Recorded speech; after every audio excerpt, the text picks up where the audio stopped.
Hello Malaysia, I'm Jared Ratnam and welcome to season 3.0 of Medical Today. Once again, we have a season filled with amazing doctors, subject matter experts coming on to teach us about enhancing our lives and improving our health at all times right here on Medical Today. This being episode 1 of season 3.0, we're going to start by talking about laser. Now, most of us know that, or most of us who have read about it, know that laser technology began as early as 1957, but there's an ongoing debate as to when it actually started. Now, if you're a big fan of the Big Bang Theory, you'd understand all these things. But if you're not, don't worry, do not fret, because we have in the house Shah Zarahan. He's the CEO of Photomedic Solutions, Sendirian Berhad, joining us to talk a little bit about laser and how it has impacted the medical industry within Malaysia and also around the world. Shah,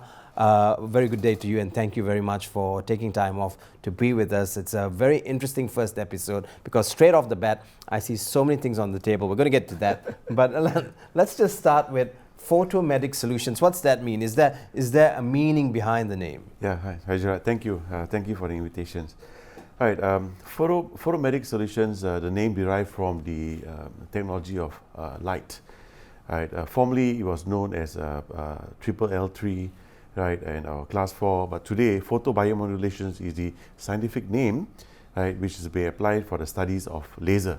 So it derived from light. Mm-hmm. Right, so looking into the areas of light and with the implications to medical, so we put in together as photobiomodulation. That's right. Photomedic. Right.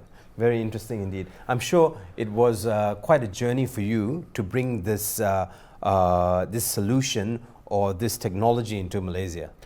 Yes, it started about 15 years ago, right? But basically, how I started was actually accidental, mm-hmm. Right?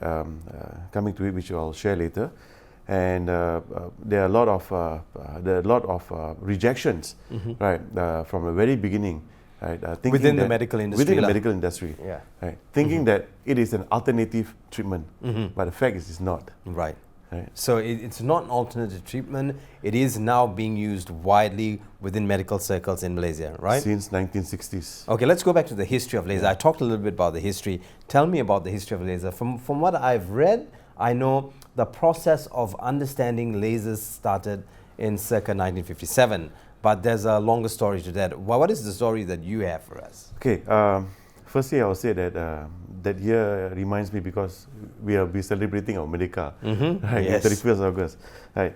1957 was where it was actually started off. It could be before that, right? But it was not basically announced. And once when it was discovered, they actually tested with ruby lights. Mm-hmm. Right? Those days you can get good genuine ruby lights. You mean you're talking about actual rubies? Actual rubies. Right. Yeah, they're not cheap. You know, mm-hmm. That's the one you get in your fingers. Mm-hmm. Right?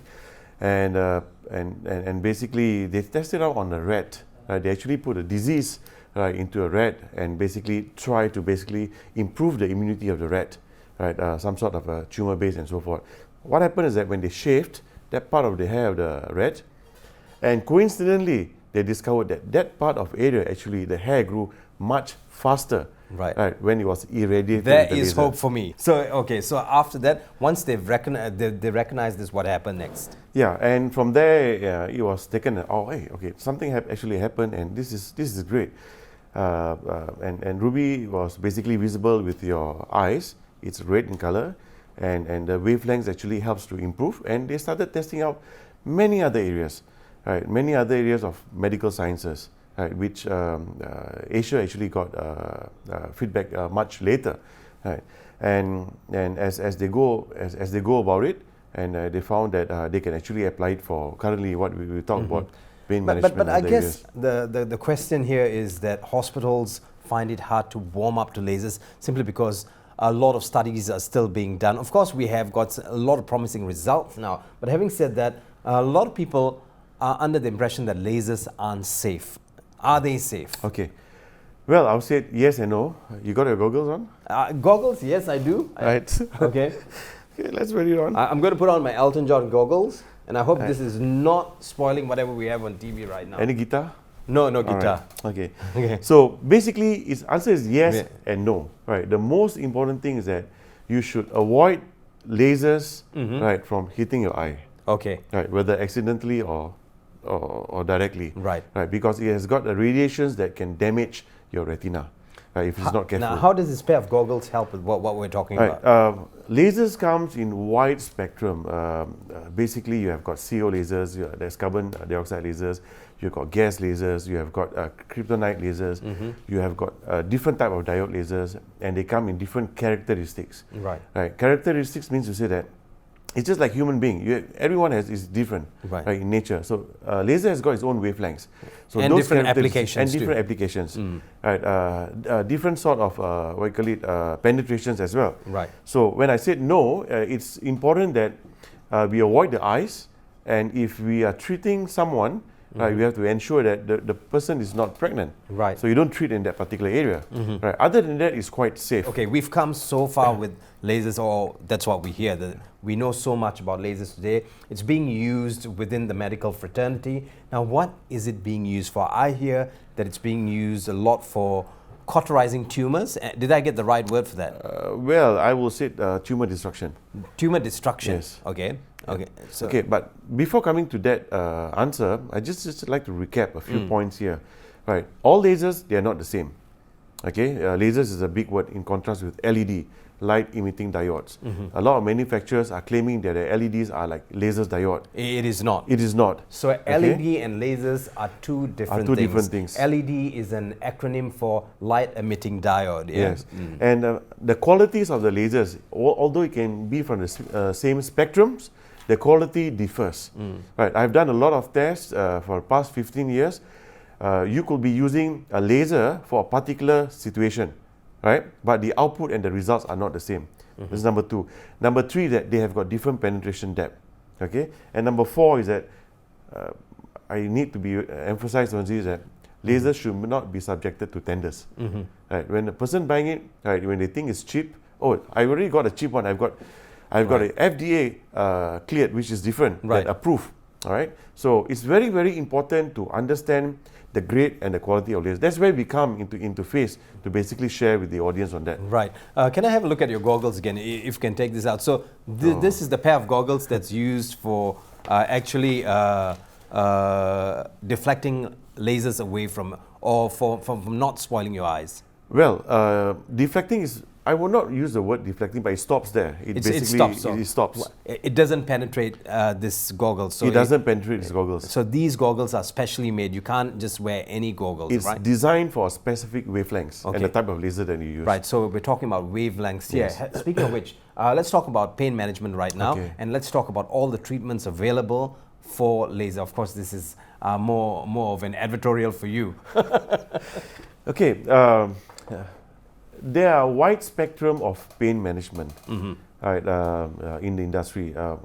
Just to cluster it into simple form, sports medicines. Okay. Right, you have got knee, back injuries due to sports, right, ACL injuries, right, pre-surgeries and post-surgeries applications as well. You got sciatic, low back pains, Right. arthritis of the knees, right, frozen shoulders, right. I understand you have a back pain. Yeah, I do have a back pain, but thanks for telling the rest of the country and also the rest of the world. Okay. Yeah, okay. Yeah. So I mean, back pain is a common problem, right? Lifestyles, right? That person has, and basically, if you apply lasers on those areas of back pain, what it does is that it helps to, firstly, you need to identify whether it's acute or chronic, right? So you put them into a program. Right? As you put them into a program, you could be able to study, right, to see how effective the laser actually bring down the inflammation of the area. Right. Lasers works with the inflammations. Right. So the work of the laser, when you talk about sciatica problems, is to the reduction of inflammation. That's right. So we need to work from proximal to distal. Right. Identify the root cause of problem, and then you apply the lasers from there. Right. Now, in terms of using it for urology, okay, Yeah. are urologists in Malaysia happy with what a laser does? Yes. And yes and no. Well, I would say the old school of thought is that probably some of them will prefer surgical approach. Okay, But basically, when you have lasers, you have less scars. Right. So we now know that people don't have to undergo many surgeries because of the birth of laser Yes. in medicine. Yes. Right. Okay. And tell us a little bit more about that. Okay. Just besides urology, the areas that you actually apply are basically on gynecology. Right? Interesting though that today there are many doctors that, especially for treatment of SUI, Right. right? The final treatment is just surgical, but today you can basically control that and reduce that, right, on mild and moderate applications, right? Other areas are basically in terms of cancer, right, where we use PDT, photodynamic therapy approach, right? You can basically destruct the tumor without killing the good cells. Right. I also hear that for diabetics, they're using laser treatments for the healing of wounds, so on and so forth. Well, that's the easiest and the simple process. Yes. Right, and I will say that it is one of the affordable process to be treated using lasers. And again, it goes back to the type and the correct wavelength that you use. It helps up to close the wounds. It produces nitric oxide. Right. It creates angiogenesis. You have more blood flow to the area.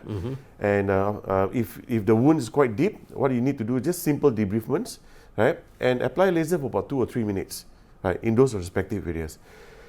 Patients heal very fast.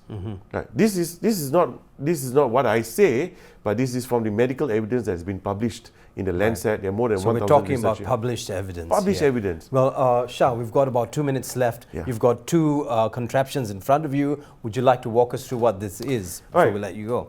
What I'm showing you, we have around about 159 different tools, I would say, lasers. Right, this is just 2 of it, right, depending on the application of it. What you're seeing here, basically on your left, is basically a laser that's actually applied for, I call it a non-surgery approach. Right. It's a laser that actually goes into your sleep disc, it shrinks your sleep disc. Right. And patients can be done with daycare. Right. The only problem is that it's, I wouldn't say a problem, but basically the approach is that it's quite fast. You just need a daycare. Right. Patients come in today and they can actually go back So tomorrow. that is used for back problems, yeah? Back problems. More so disc problems, yeah? Yes. And it's okay. portable. Yeah. Right. Right. And another part, one over here. All right. This is the latest aesthetic lasers. It used to be so big and so huge and so forth. Now it's this small. Now it's just small. Wow. You can put it in your pocket Yeah. and take it back. I should try putting it in my pocket. Okay. Yeah. Okay. It's not happening, but I'm sure we're going to get there. We just have to admit it. That's right. All right. Right. So everything is becoming fine. Right. It's all about the grades, as what we have discussed earlier. Right. Right. The approach. We are making life much more easier, much more simpler, and the future is the laser. The future is the laser. There you heard it right here on Medical Today. The future is laser. Joining me in the studio is Shah Zarahan, the CEO of Photomedic Solutions, Sendirian Berhad. He's come in with all his laser contraptions. There are about 159 medical devices in the market at this point. Once again, thank you very much. We hope to have you back on the show again to talk about lasers. Thank you. In a future date. We really want to delve more into back problems. Yeah. Sure. We'll see you soon. Thank you very much. Can I have my goggles? You will in a short while. Stay with us. We're going to take a short break. Thanks. And when we come back, more for you on Medical Today, Season 3.0. I'm Jared Ratnam.